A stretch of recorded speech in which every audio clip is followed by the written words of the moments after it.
Good morning, afternoon, or evening. It is Friday, and from time to time throughout the semester, I will do what I call a Friday fun day. It's not what you would classify the funnest of days, but um, with my class, I can do some different things that I feel still get across some skills and everything that we typically do in thinking skills, uh, but also allow the kids or allow you guys to um, I don't know, find something like do something that's a little bit more enjoyable. So from time to time, it's not every single Friday, but I do what I call a Friday fun day. In class, it would be a riddle competition or some kind of quiz competition, um, it, along those lines and everything. And I would give out prizes and stuff. But I'm trying to keep the spirit of that through this new learning process with kids who are doing this at home and everything. So yeah, Friday fun day. So the first thing we're going to talk about is the article you guys worked on yesterday, the article on the Wright brothers. So you guys had a chance to read through the Wright brothers article, and it does seem like at first it presents a relatively good argument. It offers lots of supports and various interviews. It shows a picture of the plane. These are articles from newspapers and everything. And then in the end, they kind of get a little into this idea that the Smithsonian had an agreement with the Wright brothers in order to get their plane and to say that they were the first ones to fly. Now, when we look at arguments like this, a lot of the arguments you're going to get are going to be very similar to the presentation in this one, where you are given information that supports a conclusion or supports a concept. The conclusion is the Wright brothers were not first to fly. Supports that idea. And when you read it, like you'll start to think like, hey, this does seem like a good argument. They offer, three or four different supporting pieces of evidence for that idea. Now, what you will learn to do as a critical thinker, and this is kind of why I use this as an example, kind of going into next week when we look specifically at um, arguments and everything, you will see that there are some issues with this. So first of all, much of the information is secondhand. And what I mean by that is that we talk about a person's ability to see. How well can they see what specifically happened? Did they witness it themselves? And the person who wrote the article, um, in both circumstances, did not see the flight happen. So here we have a person who's going to fly for the first time. Never in the history of man has ever flown for the first time. And there's not a single reporter there to report it. He didn't decide to call the press. He didn't call any local newspapers. Nobody is there to report that this happens. So when we get that information from another person, it's not your direct story. You heard it from a second person and then you recount it to somebody. That is what we call hearsay. And it's a term that lawyers do where you didn't witness it directly. You're only going based off of what somebody else said.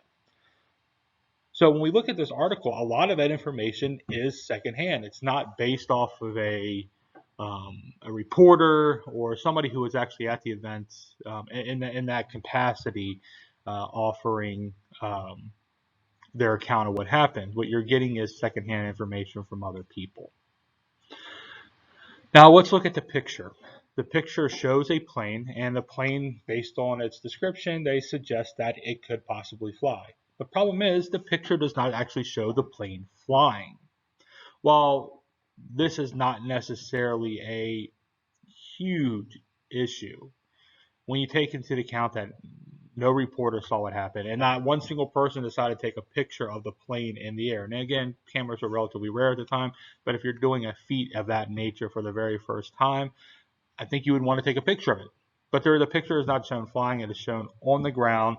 It is not at all. Now, when you look at the picture in the top corner, and you see the picture of the Wright brothers plane, and granted, it is only a few feet off the ground, but it is indeed flying. It is off the ground and in the air. So that's the difference between those pictures.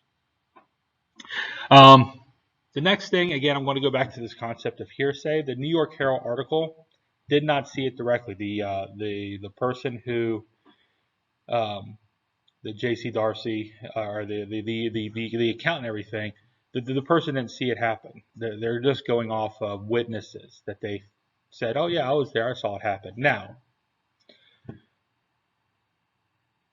we know that humans, in order to feel important and everything, and we kind of get into this a little bit later about motivation and stuff like that, don't always tell the truth with information. So again, here you have a potential piece of weakness for this article where, again, if you're doing these things and it's just kind of a monumental event.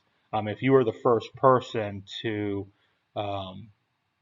teleport somewhere, you would want that filmed by a news crew and have pictures and everything. You would want that to be documented, yet this one isn't.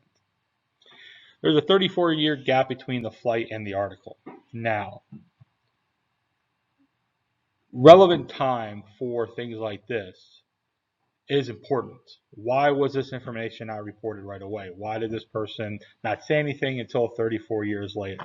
Again, that is another issue with this. And then finally, the conclusion. Wright brothers not first to fly. We call this is like, this is an overstated conclusion. The idea that they're basing their argument and everything they're presenting is to present to you that the Wright brothers were not first to fly.